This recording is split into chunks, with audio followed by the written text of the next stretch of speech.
My name is Jorge González del Pozo. I'm from Spain, professor of Spanish and director of international studies here. We are working about the Hispano-Arabic project in combination with another colleague, Wissam El-Maligi. My colleague Wissam El-Maligi is probably one of the best things that has ever happened to this department, college and institution. Always willing to collaborate, always very strong with teaching and research, always caring about everyone. So we always thought we should do something together. I met him because I was chair during the time that he applied, so we met during the interview process. The very first time we met, Jorge picked me up at the airport in his red car.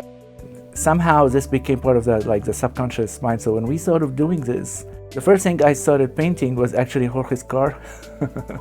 And that meeting we had in the snow. We were driving my car, a red Mustang, in the snow into the castle building. Maybe the seed of the graphic novel and this collaboration, this project was already here and I couldn't see it. Maybe Wissam didn't see it, but here it is.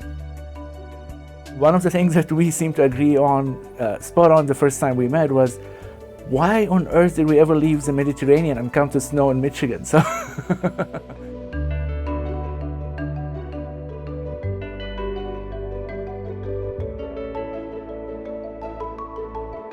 we kept revolving around the idea of the connections between both our cultures. We talk about it in personal terms, but also in cultural terms, from the stuff that we teach and we do research, and we kept seeing these similarities. So we decided to do something together.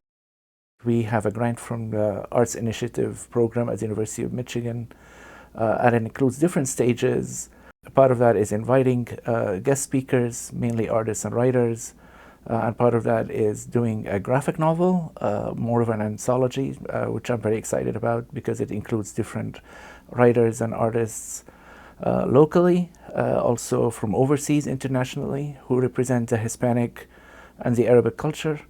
And then we will be doing also an exhibit that includes students' work and some of the work of those artists, and then a scholarly work about the intersectionality or the interaction between Hispanic and Arabic cultures through the ages. The idea of the graphic novel is that two main characters would be Jorge and I, two professors who are discussing the interaction between their cultures. Whenever they look at a mirror, a new story begins, and the story would be a meeting between the two cultures happened, whether in the past or in the present time. Multiple stories that will capture the essence, both the historical and the contemporary, trying to connect and highlight and enhance all the amazing legacy between the Hispanic and the Arabic cultures. The history of Arabic and Hispanic interaction goes way back. It's like literally hundreds of years ago. A part of that is what is sometimes referred to as the Moorish culture, and that has been a pinnacle of interaction and also a melting pot of cultures. Jews, Christians, Muslims, Arabs, Europeans lived together and coexisted and produced one of the most fascinating cultures in human history, actually, as far as poetry is concerned and literature in general. There's this example that we can see in patterns very clearly that stems out of architecture and then goes into different parts of architecture that happen brought by the Arabics into Spain in the buildings that you can see in many buildings, not only buildings that have Arabic influence, and that is the tiles. We actually are very proud of knowing this as Mexican art, and the thing is that, like the influence actually, the tile creation comes from Middle Eastern. Many tiles that are used outside or inside, doesn't matter, that have very clear Arabic patterns that have been fully embraced by Spanish artists, authors, and again, that has been brought to Latin America during colonial times. Look at these tiles and then remember the images from buildings in the Middle East and in Spain, that you could see in Spain as well, still standing today, that have these patterns. And some are not that direct, but still are connected, and some you can see, this is like the step in between. The influence is very strong in architecture. A lot of the buildings in Spain have Arabic influence, and a lot of the buildings in the new Spain, which was Mexico, had that influence too. Plaza de España, Spain Square in Sevilla.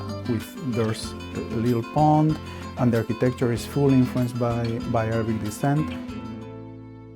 They teach a class on comics, graphic novels, manga, and what they can do.